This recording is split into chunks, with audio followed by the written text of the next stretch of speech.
هنسمي بسم الله الرحمن الرحيم. عدت ال10 أيام.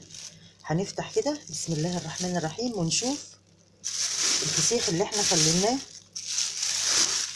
بسم الله الرحمن الرحيم.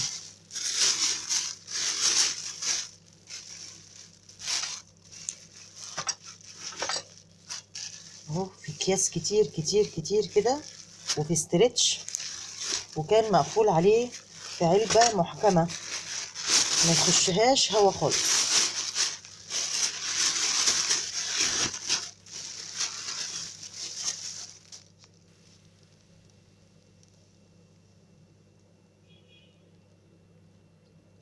اهو يا جماعة بسم الله ما شاء الله، حاجة كده جميلة. زبدة زبدة اهو.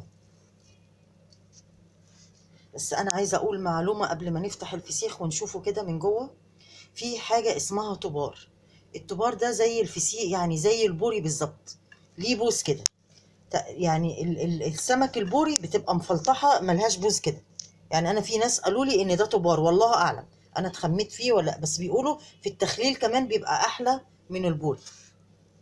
فالسمكة البوري بتبقى دماغها من فوق هنا مدورة كده، ما يبقاش ليها بوز.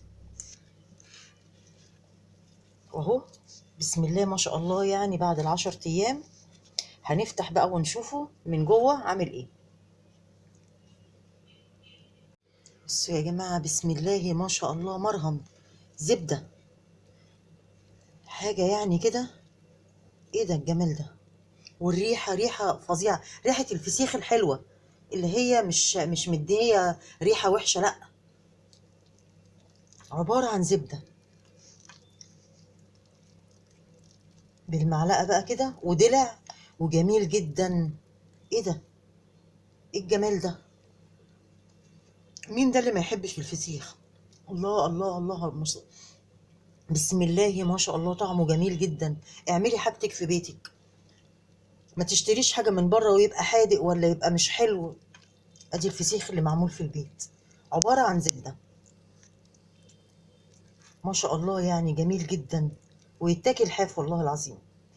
وريحته جميلة جميلة جميلة، من الريحة اللي هي تتحب. امم جربوا واعملوا الفسيخ في البيت، ويعني بيبقى بربع الثمن، مش هقول بنص الثمن، بربع الثمن. وطبعا بيقولوا اللي هو الملح الخشن بيبقى احسن كمان في التخليل. بس انا عاملاه دلع وجميل جدا، مسكر كده، حاجه كده يعني ما شاء الله يعني. لو عجبكم بقى الفيديو ما تنسوش الاشتراك في القناه وتفعيل الجرس عشان يوصلكم كل جديد. الحقوا بقى اعملوا، واعملي لشم النسيم، وشيلي في الفريزر بعد ما بيتخلل، بيتشال في الفريزر، ووقت ما بتعوزيه بتطلعيه، في اي وقت نفسك فيه بتطلعي تاكليه. اصل انا عندنا يعني الكل بيحب الفسيخ.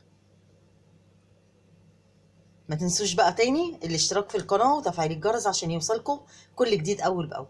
السلام عليكم ورحمة الله وبركاته.